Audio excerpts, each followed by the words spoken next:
Hello, Shevon. And Hello. Jamie, and her husband Jamie as well. Hi, guys. How are you doing? How you doing? I am fine. I am fine, guys. How are you? Good. Can you see us okay? Yes, everything is okay. Jamie, pleasure to have you. Nice to see you as well. Thank you. No problem. Where are you guys living from? Exactly in the US. We're in Pasadena, California. Oh, okay. So this all right. So we're getting the nice sunny treatment. Yeah. Exactly. Well, thank you so much for coming on. Really, really appreciate it. We usually we start off the live a little bit different into a little bit of icebreaker just to get things started. But since you have been married for 3 years, we want to start things off, especially for you guys, by playing a little game called the Newlywed Game. Just just 4 questions, just to kick things off. All Okay. So, you right. guys ready? Yeah. Yes. Okay, so quickly, the first impression that you had of your spouse. Is this one for Jamie or for Yeah, me? for well, Jamie. Oh, I thought she was beautiful. I was like, oh man, I think she runs track. I've seen her before. She's pretty. That was, let me. Exactly. Same for you, Siobhan. Yes. The first time I saw Jamie was in 2004 after he won the U.S. Trials for the 2004 Olympics, and he took his shirt off and he was running around, and he's a high jumper, so they kind of skinny and tall, you know what I mean? But he was, and I was like, wait, he looks a little bit like Will Smith, so. Nice. Well, I definitely see the resemblance. Definitely see the resemblance. One question for you, Siobhan. The one album that you have to bump in the car, no skips. Wow, the one that's album. I mean, we listen to a lot. We listen to a lot of music, My music. We listen to. What do we like to listen to? It varies. I got about 5 that are in my head right now.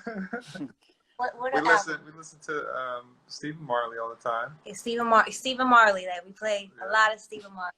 I like Tribe Called Quest. I play their album a lot. Nice. What else? A lot. So much. I'm thinking about what I listened to today. I was listening to Nipsey Hussle today. Well, excellent. Wide range. Yeah. Yes. So yeah, cut off. Exactly. And then the one last thing, the most favorite thing that you like about each other, quickly. My most favorite thing is just Siobhan's caringness and lovingness and just being there for me is and her inner beauty more than her outer beauty, you know? Yeah. Jamie's just a very sweet guy. I remember when we met, everyone on the track knows Jamie, and he's just very handsome, but a very nice, caring person. And I definitely love that about him. We're definitely, we're friends. You know what I mean? Like we can stay home, even though it's a quarantine right now. We're okay. Yeah. We're not a couple that's breaking up during quarantine. So we really enjoy each other's company. Excellent. Really appreciate it. And this is the good thing. This is the good way to at least kick things off. Siobhan, you had you've been living a very interesting life, and obviously you said it first that you always had music as your passion was music, and music was your first love, but you also wanted to be an Olympian. So how did that journey start for you, moving from Jamaica at age 4? And pursuing your dreams, firstly track wise. Well, track came later for me. It came when I was in high school. Music actually came first when I was 8 years old. And that's what I wanted to be. I wanted to be a singer. So, I grew up listening to Whitney and Mariah and Toni Braxton. And I told my mom I want to be a singer. So she instantly took me, to get some voice training classes. And so I've been working on my voice, singing at weddings and doing shows and, as a high schooler, trying to get record deals and stuff like that. So that's what I was doing when I actually was in high school. And then when I joined high school and tried out for the track team, I realized, okay, I'm pretty fast, I'm pretty fast as a 9th grader. So, instantly then I had my eyes on the Olympics. at that point. And when it came for me to go to college or continue to pursue getting a record deal, my education was really important to me. And I felt that, you know, I'll always have my voice, but I won't have the speed that I have. So I say I have to focus on this right now. But even though, you know, I, you know, went to school on a full scholarship for track and field, I was always kind of considered the singer. So I was always singing to the athletes and everything. So.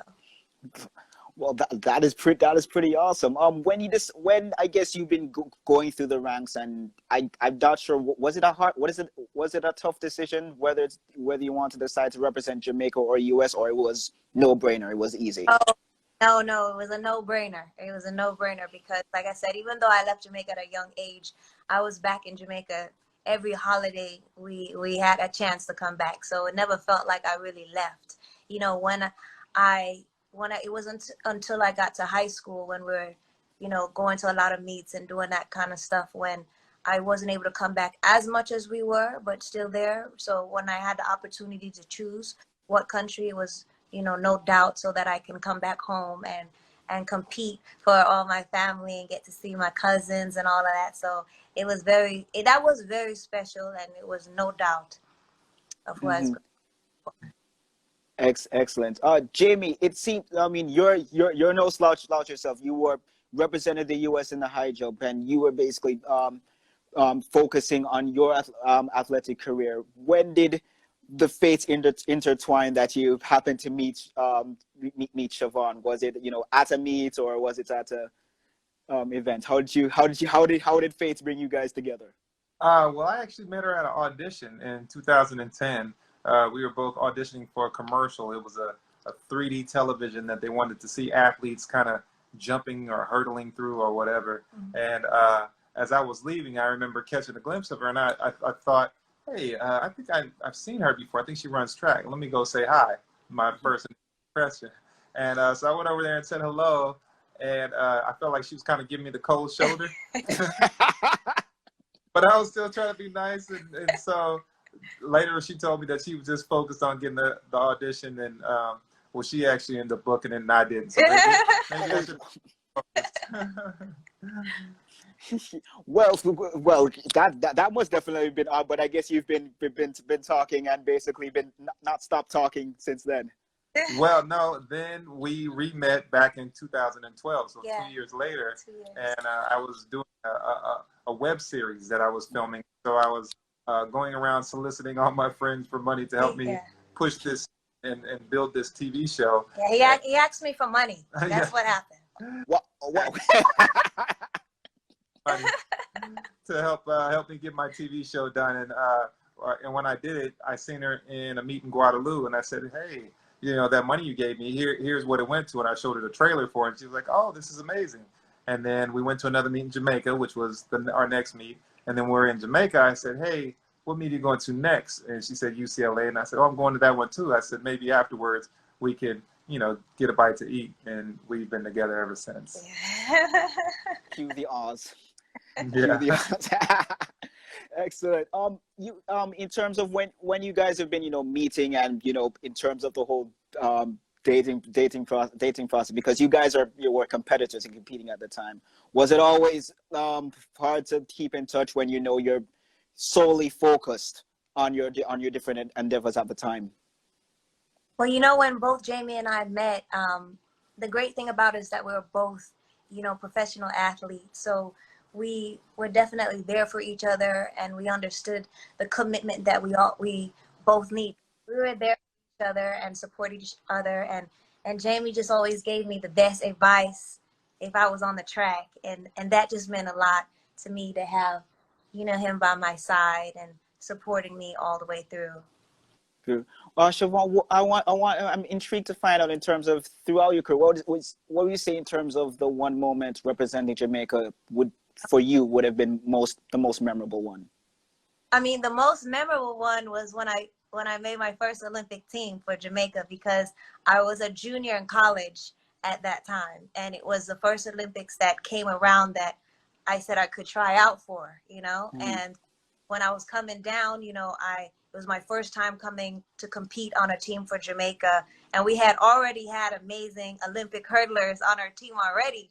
So Debbie Ann Paris and, you know, just Patricia Allen and a lot of the other great hurdlers that we had. So I knew that to come down there, it wasn't going to be easy for that team, but I just had my mind so focused, and it was a dream that I had since I was young. So it was my time, and I just remember, you know, the gun going off, and I had lane 1. So I don't know how I got there, but I had lane 1. So, and you know, that's one of the worst lanes on the track. And I swear that everything went wrong leading up to that day. You know, it's a lot of times when you're trying to do things, it always seems like the enemy tries to come in your way and stop you. But that day, nothing was going to stop me that day. I remember the gun going off, and the announcer just said, okay, she's running for her life. You know what I mean? I took off, and it was just, I just didn't know what happened until I crossed that line. I wanted to make sure that not only did I run the Olympic standard, but also came in the top 3, and I did that. So that was one of my most memorable moments. You know, not memorable, but it's my first Olympic team. You know, it's that first dream that you've always wished to achieve, and I did that. You know, and to do that for, you know, Jamaica, which, you know, we are one of the best teams in the world. You know, it's quite an accomplishment. I'm perfect. You're definitely saying that, and I think I see Jamie just trying to just hold it, trying to hold it in. I wanted to find out because you know, especially since 2008 and coming up, this whole Jamaican USA rivalry really got started. Obviously, with Usain Bolt and Jamaica getting very competing but winning world championships and Olympic medals. I want to know for you, Jamie, in terms of with dating Shevon, in terms of that competitive edge, that competitive rivalry, did that stand in the way in the two of you guys? You know, in comparative nature, was there a little bit, you know, competitive spirit, trying to make sure that you represented for yourself and for United States well? Not really. I mean, you know, high jumpers, we're pretty laid back, so we're just like, whatever. You know? And so she definitely was competitive, but I just didn't buy into it a lot of the times. So I would just laugh and say, yeah, you guys are pretty fast. Hey, man, these guys win everything. But yeah, so yeah, no, we never really clashed like that. But it was fun to see her and run, and you know, to be out there on the track and represent her country and me represent my country. So, and hopefully one day we have somebody else that represents one of the countries. Well, I guess the big thing is whether, because you know, you are guys expecting. Congratulations, by the way. When is the big arrival? Well, I'm not sure. How many weeks do you think I was on the show? Months or weeks? Weeks. How? I can only take a guess. I only take a guess. I would say probably months. Am I wrong? Am I off? I don't know. What did I look like on the show? Well, I think you were about maybe about the beginning stage. At the beginning stage. Well, I mean, so I guess you're gonna find out really soon, maybe, or in a couple of months. So soon. So I guess the big thing is, have decided yet if you know, if they're gonna go into track or? Well, you know, we have a baby onesie, and we have one team USA and one team Jamaica. So you know, we're already getting ready for that. It was awesome. Shevon, after you decided in terms of to retire, you decided to take music very seriously. And it started in terms of with, you know, the song that you wrote yourself, which you performed on America's Got Talent. I want to know how the writing got started, the writing process got started, because it's a very powerful song, and it also has to deal with, you know, what Jamie went through in 2016. How did the writing process started, and what's and obviously how everything got together. Yes. So when Jamie had his accident in 2016, at that point, I was getting ready for my third Olympic Games, which was Rio. And, you know, at that point, receiving that call and seeing where Jamie was and the condition he was in, you know, I decided not to go on, you know, to Rio and pursue that dream. And at that point, you know, anything that I had dreamed about, whether it was music or anything, actually, I didn't know what I was going to do at that point. The only thing I knew I was going to do is be there for Jamie. And so I didn't have any visions of being on the stage and doing my music at that point. And that was the very first time in my life that I looked at a dream that I've always had and actually had to say that I'm going to give that up, you know. So that definitely wasn't it wasn't it wasn't easy, but it was something I had to do. And then as Jamie started to get better, you know, because he couldn't feel anything, but as his movement started to get better, the songs, they started to come into my head, and then I would sing to him, you know, and that would bring us a lot of joy. So as Jamie started to get better, he told me, you know, Shevon, you should go into the studio and you should start to record your songs.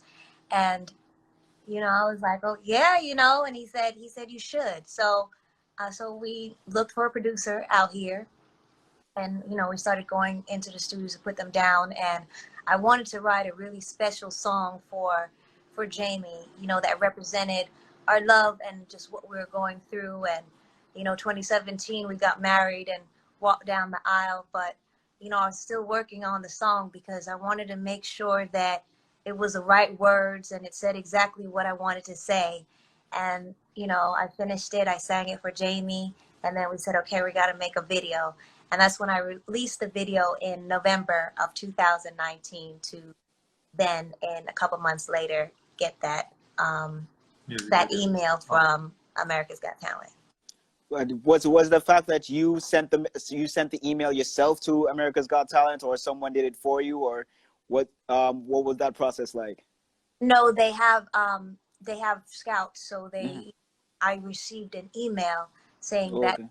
saw my music video and they wanted to see if I was interested in auditioning to being on the next season, which is now. And when I saw the email, I was like, wait a minute, wait, what? You know, what does it say? So, you know, I told Jamie, and I really couldn't believe it. And, you know, I called back and I said, yes, you know, I will. And, you know, so that's how that came about. Jamie, I want to bring you in. You know, throughout that whole, you know, experience, which probably must have been the darkest time, you know, in your life. What did it mean to have Shevon with you, and also in terms of when you heard the song for the first time? What was your initial reaction? Yeah, I mean, having Shevon with me is amazing. You know, to do great things in life, you need a great team behind you. And, you know, for me to get back on my feet and be a fully 100%, you know, recovered, I needed a great team, and you know, no one better than her to be able to push me and get me back up on my feet. And her music has just been motivating and inspiring to me to just want to even do that even more, you know. And when I first heard the song, I was very touched. I've never had somebody write a song about me before, so that was a very special thing. So and to see how people are accepting it and enjoying it, and our stories touching people's lives, it just means even more. So I'm very happy, and I feel very blessed to have her in my life, and I'm very happy that people can experience some of the beauty and awesomeness that is Shevon. I saw a video on YouTube, and for those who have not watched the video, please do. And it was an ESPN Sports Center special, and it was, you know, and you mentioned in terms of how important it was for you, Jamie, to be able to walk down the aisle for your wedding. How important was that, and what was the process in terms of to at least to get to that point? Because it obviously involved a lot of rehab and a lot of work and a lot of pain. Yeah, yes. It took a lot, you know. When we decided, you know, we were going to get married, and when we were going to get married. Then I had an idea of a deadline of like, okay, I got 6-7 months to get ready. So I started training like the Olympics, you know, like, okay, I got to break it down. This is the day I want to be at my best. Let me figure out how I'm going to get there. And so at the time, I was barely taking maybe 3 steps. I was able to, you know, stand with some help, but my steps, I kind of was like falling over 3 steps. They weren't even like too much on my own. And then eventually the 3 steps turned into 6, and then the 6 turned into 12, and so on and so forth. And so Shevon said, well, to get out of the church, I think it's going to take about 150 steps. So I said, okay, well, let me start. That's my new goal. Let me get to 150. And I think a month before the wedding, I had did 150. And I was all happy about it. I was like, babe, I did 150. Right? And she said, okay, great. Now do 200. I was like, oh. But I did. I ended up doing 6. And, you know, the wedding was beautiful. And I was very happy that I was able to walk her down the aisle and for her to experience that and for us to experience that. And then just so you know, so you understand the effort that it took for Jamie to take those steps. So where we live, from our door to the car, it might be about 50 meters. And it would take Jamie about 45 minutes to walk 50 meters with a walker. 45 minutes. So, you know, the athletes that we are, we always had the clock. We always had the timer. It's like, okay, 45.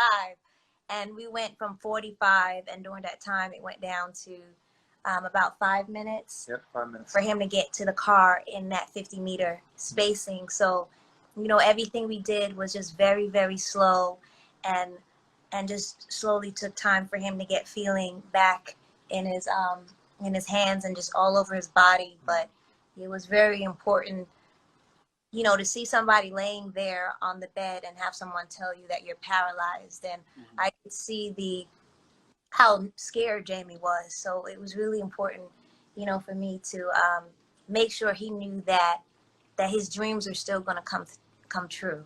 And I'm still rehabbing now, so I still work out about, you know, 3 days a week while we're in quarantine. But it was a process, you know.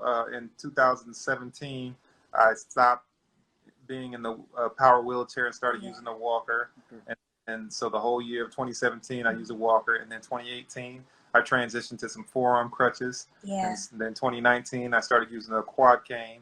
And then this year is my goal to get rid of the quad cane. So slowly but surely, I'm getting there. And, you know, God is good. I don't have no complaints. I'm getting there. That is, Jamie, that's awesome. That is pretty awesome. Guys, please, if you have the questions for either Jamie or Shevon, please make sure that you get them in. Shevon, I wanted to switch gears, because when you went to America's Got Talent, and when the first time on stage, what was kind of the experience like? Because you're facing all these judges and the dreaded Simon Cowell, and and obviously that must be kind of intimidating. But so how, in terms of, did you prepare your mind mentally? Oh man, well, first it was definitely nerve-wracking. You know, I tried, you know, my very best to stay calm. I asked Jamie, I said, "Can you tell I'm nervous?" He was like, "No, I can't tell you nervous." I'm good, because I'm nervous. I'm really nervous. And I remember doing our sound check, and I'm like, I don't think the mic sounds right. It's like you're so nervous that you think, you know, the mic is not right. My spikes are not good. They're too tight. You know what I mean? And so, you know, just getting out there in front of Simon, which, you know, this is a group of judges that judge the best talent in the world. You know what I mean? So it's not like just going and performing on any stage. So it definitely was nerve-wracking, but I'm really happy that they had good things to say. and the fact that you proceeded from the first round definitely helped. Yes. Yes. You know, in this, you know, second chapter of your life, going it at full throttle, what do you hope that the competition eventually does for you? Farther away, not just from hoping that it will get to where you want in terms of being a recording artist, but other than that, is there anything special away from just getting to where you want to go that you hope that America's Got Talent does? I mean, just to be on that stage it's like the number one stage in the world for you to be on and showcase talent. You know, we have people from all over the world, which makes it so special because it's not just America. You know, Jamaica can tune in, China can tune in, India can tune in, and we have talent from all over. So I think just opportunity to be on that stage is a blessing because it's rare. It doesn't happen even to, you know, people with great talent, you know, that we, so I just think that, you know, I want to enjoy every moment of it because every moment is a blessing, and, you know, to go on through the rounds and just do the best that I can. And, you know, I've gained so many new supporters and new fans, and I get all the comments, which I do my very best to write back to everyone, you know. So it might take a little time, but you might get a pop-up message from me. Like, You know, or like, and best believe that's all love. So, you know, this opportunity is amazing, and the feedback that we're getting is just amazing. I'm just happy to touch as many people with the song and their lives and give them hope. So as we move through the rounds and everything, you know, God's will, we'll see what happens on the show. And as far as my music, I plan on definitely putting out some more music and bringing that to you as well. So. Awesome.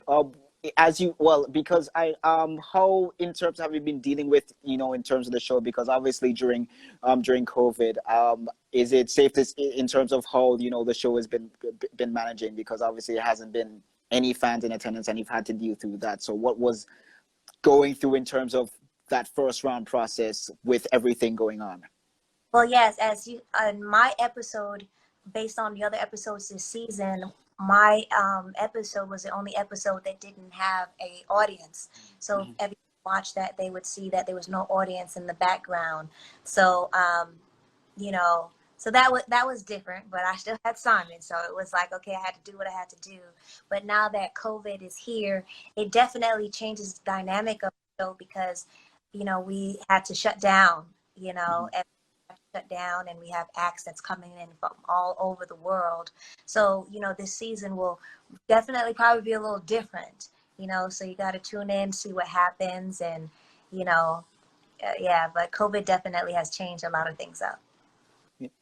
I have to say, Shevon, the last time a Jamaican went on an international singing show, it was The Voice, and we happen to have won that. Courtesy of Tessan Chin. Do you feel is that playing into your mind a little bit, or are you just, you know, going for your own experience, hoping, you know, to do as well as you can and give up your best and not worrying about anything else? Oh yeah, no. I definitely I'm not worrying about anyone else. I mean, but we're Jamaican, so, you know, we get on the track and we always do our best. So that's what, you know, on the track I try to do the best that I can. Off the track, on this track, you know. So no, I'm just going into the competition and doing the best I can. You know, when you're into entertainment like music or acting or anything, it's not like track and field. It's not like, okay, you run a time and you're number one or number 3, 2, 3, or 4 with your time. This one is in the hands of my fans and my supporters and how I touch them. So it's judged differently. So, you know, I want my fans to tune in and follow and support. But no, I definitely look forward to seeing myself at the top of that list, that bunch. Yes, and one of our viewers actually corrected me. Thank you very much. We also had Dalton Harris on X Factor, so I'm very, very sorry about that. Yes. Much love to Dalton Harris as well. Yes. As how will you, in terms of test yourself, and how will you evolve during this hope to evolve in the competition? Well, you know, the first song that I sang was an original song. So I'm not sure what I'm going to sing next on the next round. But, you know, I like to choose songs that are very meaningful and special to me, you know, in a special way. So I'm going to do my best, and I'm going to, you know, turn it up a little bit. Because I don't know if you know what else I have. I have some more vocals in here, show. So. In order to keep the big guns handy. Exactly. I wanted to just spare up just a little bit because you two have competed at the highest level, and I guess you better than anyone would have an idea of how, competing would be like, and especially how athletes would be feeling during COVID-19. From you guys' perspective, if you were still competing, and if you were given a choice to compete in COVID-19, what would be the reservations that you would have, one, and two, what would be kind of the things that you would want to see in place? Well, if I were competing right now with COVID, I would definitely feel that, we're going through a pandemic right now, and I know that with the virus goes around, a lot of people may not know that they have it and asymptomatic. So I feel that I would do my best to, I would not compete because I don't want to expose myself or have, Somebody else.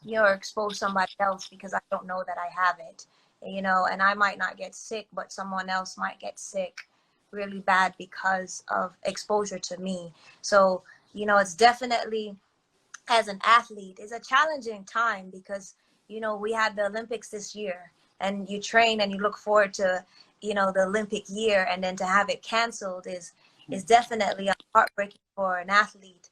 But, in sports, we go through things like that a lot. Sometimes it's injury. You might be getting ready for a big championship and you get injured. Some things like that really do happen.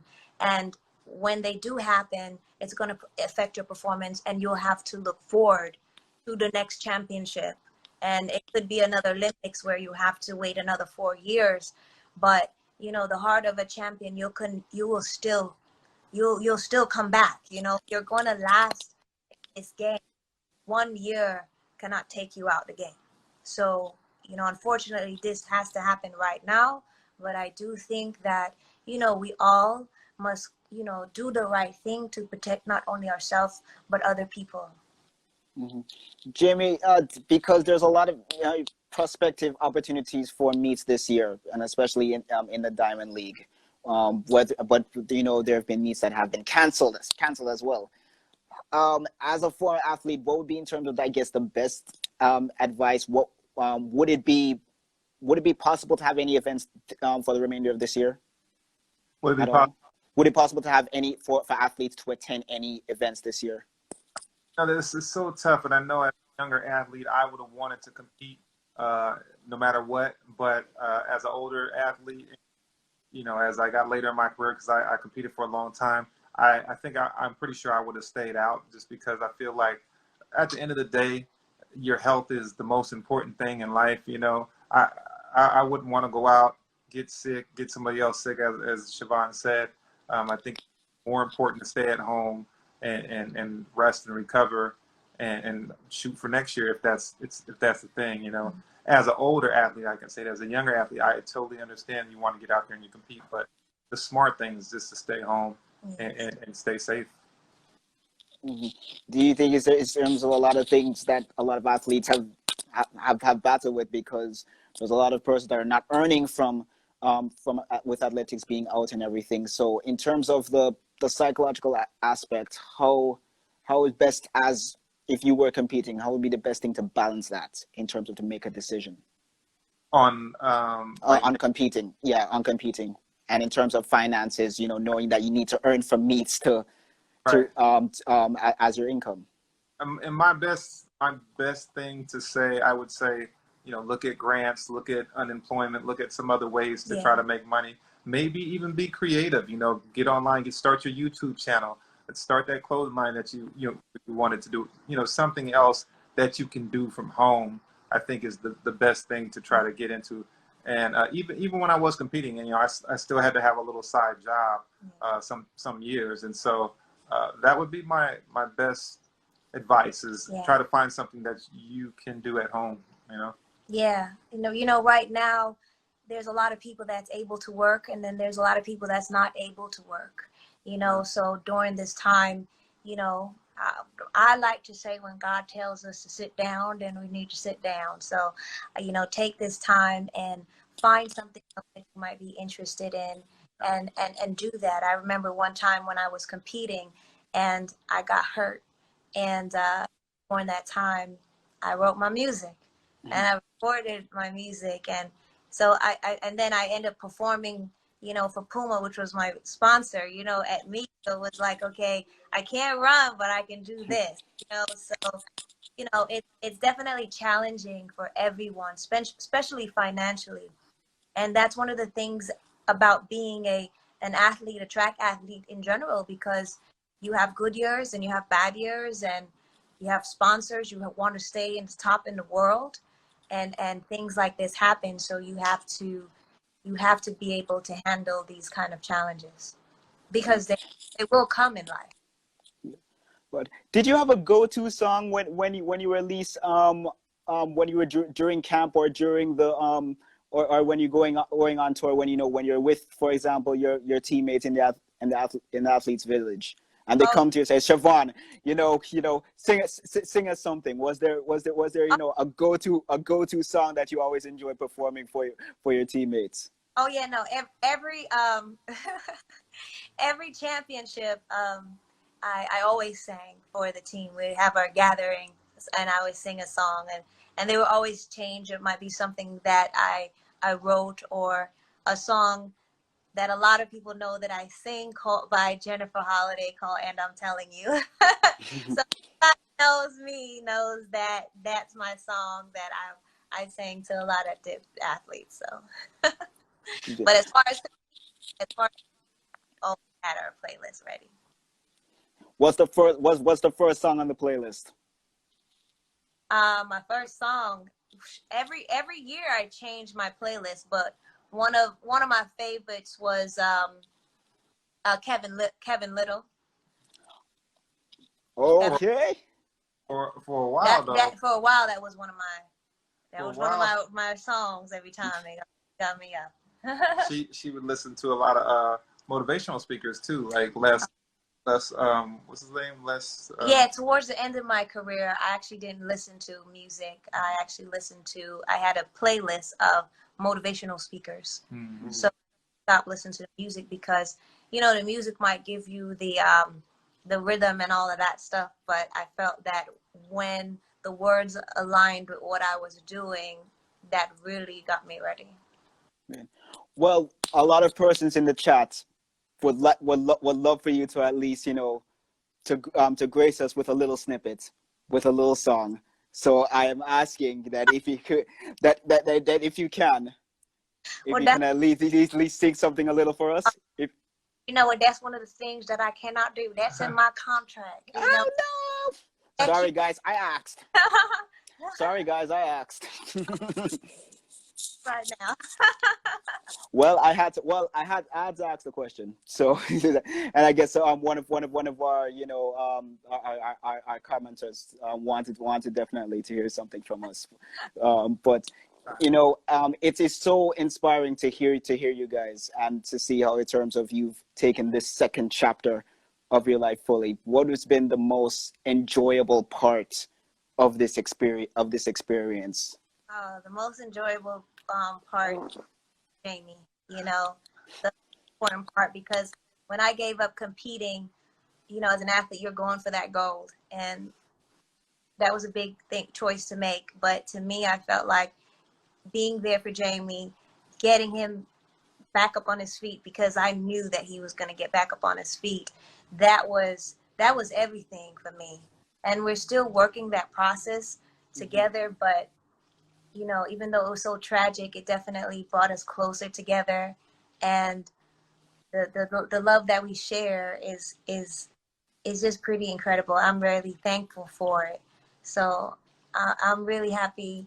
This is like the best time of my life, and I'm just really happy, and it is because of him. Okay.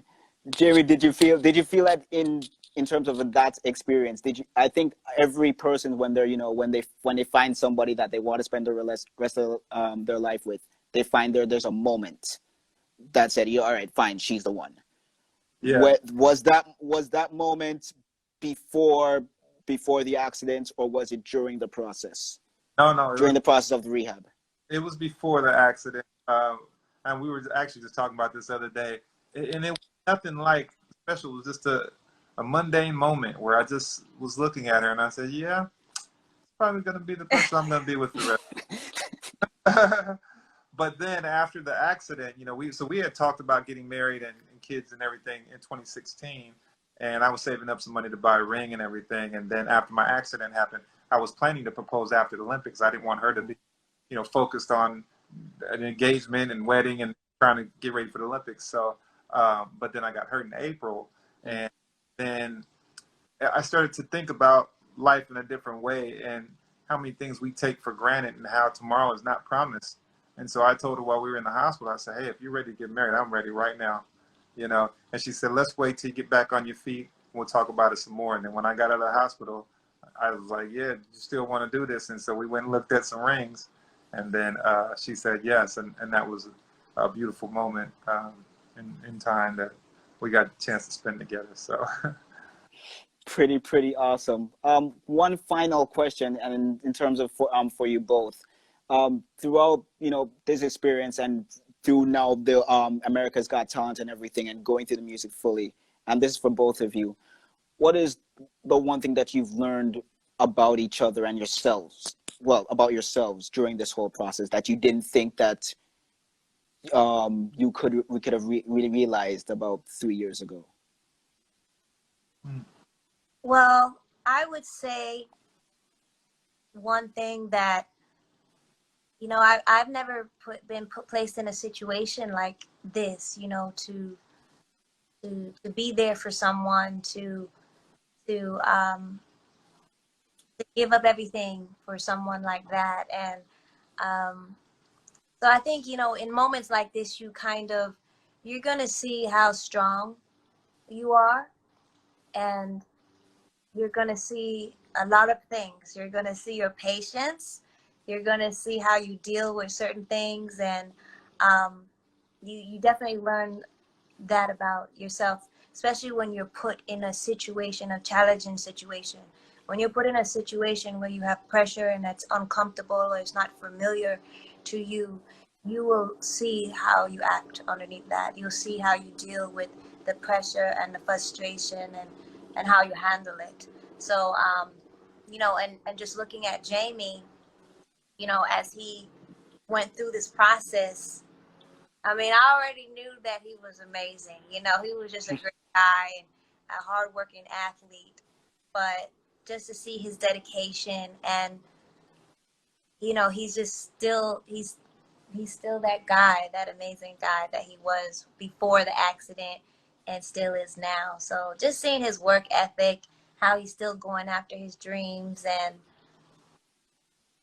you know, he's that guy that I always thought he was, plus more. Well, that's pretty awesome, guys. That is pretty awesome. It has been a pleasure and an honor to have you guys on. You have a lot of, in the comments, there's a lot of, you know, Jamaicans, and a lot of persons from America that are rooting for you guys. Thank You, Shevon, you, Jamie, continue working on your on your rehab. We hope that we can get to say that you've won the competition. We're hoping, fingers crossed. Thank you so much for coming on. All the best to you guys. All the best to you, Shevon, as you keep going in America's Got Talent and your music.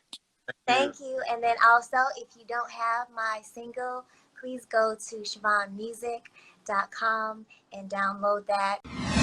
And thank you guys so much for joining us. It's been a really great episode.